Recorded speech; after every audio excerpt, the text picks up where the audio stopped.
একই অস্ত্র ভাড়ায় পাওয়া যায়। এখন আপনি বেশি দাম দিলে বা বেশি ভাড়া দিলে সেটা আপনার কাছে থাকবে, ভাড়া কম দিলে সেটা বিরুদ্ধ পক্ষের কাছে চলে যাবে। এই ধরনের ইতিহাস এবং ব্যাকগ্রাউন্ড কিন্তু আমাদের দেশে আমরা অনেকদিন ধরে জানি, এটি বিদ্যমান, নিশ্চিত করা মুশকিল।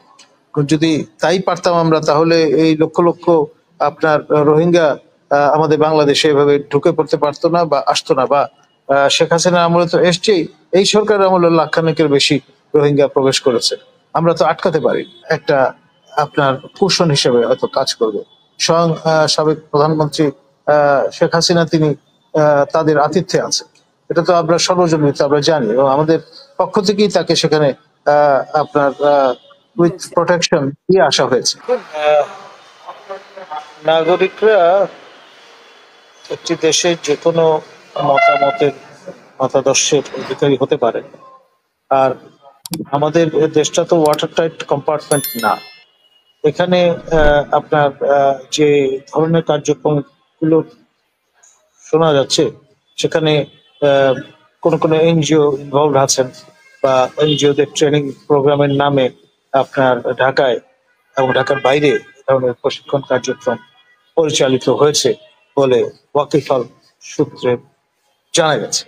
এখন ধরুন অ্যাপারেন্টলি মনে হবে যে এটি কোন একটা আলোচনা অনুষ্ঠান বা গেট টুগেদার বা কারো খতনার অনুষ্ঠান, কিংবা আপনার জন্মদিনের অনুষ্ঠান বা ম্যারেজ অ্যানিভার্সারি হতেই পারে, এবং তার আড়ালে সুযোগ নিয়ে কোনো গোষ্ঠী যদি আপনার নানান ধরনের প্রশিক্ষণ গ্রহণের চেষ্টা করে, সেটা করে ফেললে মানে ব্যাপারটা দাঁড়াচ্ছে এরকম, চোর পালালে বুদ্ধিমান। এই বিষয়গুলো যারা আইন শৃঙ্খলা রক্ষার দায়িত্বে নিয়োজিত, তারা হয় উদাসীন ছিলেন, অথবা তারা ঘটতে দিয়েছেন ঘটনাগুলো। এখন ধরুন প্রশিক্ষণ যদি মোটিভেশনাল হয়, বিষয়টা একরকম, আর সেটা যদি আপনার স্বয়ংক্রিয় অস্ত্র ব্যবহারের প্রশিক্ষণ হয়, বিষয়টা আরেক রকম। ফলে আইন শৃঙ্খলা পরিস্থিতির উপর তার একটা প্রভাব পড়তে পারে। আর যারা আন্ডার ওয়ার্ল্ডের লোকজন, তাদের তো কোনো দল নাই, কোনো ইডিওলজিক্যাল হ্যাংওভার নাই, কোনো অ্যাক্স নাই টু গ্রাইন্ড। সুতরাং তারা মূলত এটার একটা আবার ইকোনমি আছে। আপনার একই অস্ত্র ভাড়ায় পাওয়া যায়। এখন আপনি বেশি দাম দিলে বা বেশি ভাড়া দিলে সেটা আপনার কাছে থাকবে, ভাড়া কম দিলে সেটা বিরুদ্ধ পক্ষের কাছে চলে যাবে। এই ধরনের ইতিহাস এবং ব্যাকগ্রাউন্ড কিন্তু আমাদের দেশে আমরা অনেকদিন ধরে জানি, এটি বিদ্যমান। আর আন্ডারওয়ার্ল্ড পৃথিবীর সকল দেশেই আছে। সিসিলির আন্ডারওয়ার্ল্ডের যারা ডন, তাদের তো কুখ্যাতি আছে সারা পৃথিবীতে, তাই না? বা মধ্যযুগে আমরা দেখেছি অ্যাসাসিনদের খুব দৌরাত্ম ছিল, তারা পার্সু করে এক দেশ থেকে আরেক দেশে পর্যন্ত চলে যেত, যারা তাদের টার্গেট অডিয়েন্স, তাদের পশ্চাৎ করার জন্য। তো ফলে আপনার আইন করে সবকিছু বন্ধ করা যায়, এটি আমার মনে হয় সবসময় নিশ্চিত করা মুশকিল। কিন্তু আপনার কি মনে হয় যে যে গতকালকে আমরা দেখলাম যে 29শে জুলাই থেকে 8ই আগস্ট পর্যন্ত 11 দিনের একটা এবং কঠিনভাবে সীমান্তগুলোতে বা বিভিন্ন জেলাগুলোতে বিশেষ ব্যবস্থা গ্রহণ করা হয়েছে এগুলোতে। তো এই ব্যবস্থা, আমাদের বর্ডার তো পোরাস বর্ডার, তাই না? আমরা যতই নিশ্চিত বলি, অ্যাপারেন্টলি আমরা জানি যে সর্বত্র ভারত সীমান্ত জুড়ে কাঁটাতারের বেড়া আছে, ওয়াচ টাওয়ার আছে।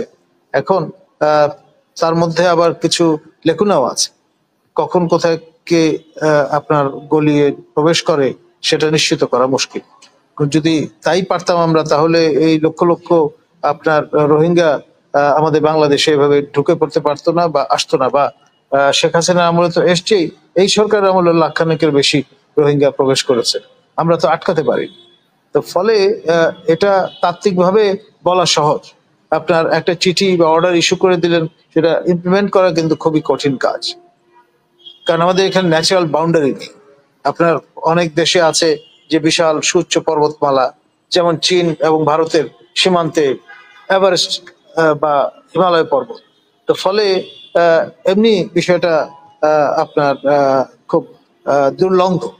তো সেখানে আপনার বলা যাবে না যে বর্ডার পোরাস বর্ডার। আবার শীতের সময় বরফ আচ্ছাদিত থাকে, ফলে তখন তো একেবারে গিরিপথগুলো বন্ধ হয়ে যায়। তো সেই জন্য তাদের মতো প্রাকৃতিক ব্যারিয়ার আমাদের নেই। আমাদের এখানে আরবিট্রারিলি স্যার সিরিল রেডক্লিফ কাটা কম্পাস ধরে ম্যাপ দেখে তিনি আমাদের সীমান্ত নির্ধারণ করে দিয়েছেন, এবং কোথাও নদী আছে, খাল আছে, কোথাও বাড়ির মধ্য দিয়ে সীমারেখা চলে গেছে। আপনার গোসলখানা এক দেশে, আপনার রান্নাঘর আরেক দেশে, এরকম নজিরও কিন্তু আছে প্রচুর। তো ফলে এটা নিশ্চিত করে আপনার নিচ্ছিদ্র করে ফেলা ডিফিকাল্ট। কিন্তু ওরা যেরকম নিচ্ছে, এরাও সেরকম পাহারার ব্যবস্থা রাখছে। তো আপনার কাছে কি মনে হয় যে আসলে যেভাবে তারা ট্রেনিং প্রাপ্ত হচ্ছে, সবাই একসাথে যদি নেমে যায়, তাহলে সরকার কৌশলে সামাল দিতে পারবে? আমার আশঙ্কা ডিফিকাল্ট হবে। কারণ হচ্ছে কি, গ্রামে একটা কথা প্রচলিত আছে, পচা শামুকে পা কাটে। কাউকে আন্ডার এস্টিমেট করতে নেই। প্রত্যেকেরই ক্ষতি করার ক্ষমতা আছে, উপকার করার ক্ষমতা হয়তো কম বা সীমিত, কিন্তু ক্ষতি করার ক্ষমতা সবার আছে এবং সহজ। আর যদি গোষ্ঠীটি ডিটারমাইন্ড হয় এবং দেয়ালে তাদের পিঠ ঠেকে গিয়ে থাকে, তাহলে তো তারা তার যে কোনো রকম পদ্ধতির আশ্রয় তারা নিতে পারে, এবং সেটা অস্বাভাবিক কিছু নয়। আর যেখানে প্রতিবেশীদের এক ধরনের সহানুভূতি আছে, এক ধরনের সহযোগিতা আছে, সেটা তো অ্যাডেড একটা আপনার কুশন হিসেবে হয়তো কাজ করবে। স্বয়ং সাবেক প্রধানমন্ত্রী শেখ হাসিনা তিনি তাদের আতিথ্যে আছে, এটা তো আমরা সর্বজনীন, আমরা জানি, এবং আমাদের পক্ষ থেকেই তাকে সেখানে আপনার উইথ প্রোটেকশন দিয়ে আসা হয়েছে। তো ফলে সেখান থেকে তিনি, তার সূত্র ধরে অনেকে বলছেন যে তিনি হয়তো অগাস্ট মাসে চলে আসতে পারেন। কি কারণে? To face the trial. মানে ওনাকে ইন্টারপোলের মাধ্যমে আটক করে বন্দি বিনিময় বিভিন্ন রকমের প্রক্রিয়ায় আনবার যে চিন্তাটা আমাদের কর্তৃপক্ষের পক্ষ থেকে, সেটা না করে তিনি স্বপ্রণোদিত ভাবে চলে আসতে পারেন, এসে গোপালগঞ্জে অবস্থান নিতে পারেন। যদি তাই হয়, তাহলে পুরো বিষয়টা কিন্তু, বল গেমটা ডিফারেন্ট হয়ে যাবে। দুই পক্ষ শেয়ানে সোয়ানে, কেউ কাউকে ছেড়ে কথা কইবেন এমন মাইন্ডসেটের মধ্যে কিন্তু নেই। আর যারা আওয়ামী লীগের নেতা কর্মী, তারা হয়তো শীত নিদ্রায় আছেন, ঘুমিয়ে আছেন, লুকিয়ে আছেন। তারা উজ্জীবিত বোধ করবেন যখন দেখবেন যে তাদের নেত্রী তিনি সশরীরে বাংলাদেশের সীমানায় অবস্থান করছেন। এখন তো না হয় দূরে আছেন, অন্য দেশে আছেন, বিষয়টা একরকম, কিন্তু ফিজিক্যাল প্রেজেন্স আরেক রকম। আর আপনার 5 আগস্ট 2024-এ যেই পরিমাণ আপনার উন্মুক্ততা ছিল, যে পরিমাণ ডিটারমিনেশন ছিল, যে পরিমাণ আপনার ক্ষোভ এবং আপনার তার তীব্রতা ছিল, সেটা কিন্তু কিছুটা হলেও স্তীমিত হয়ে এসছে with the passage of time. এক, আর বৈষম্য বিরোধীদের মধ্যে নানান রকমের ফ্যাকশন দেখা দিয়েছে।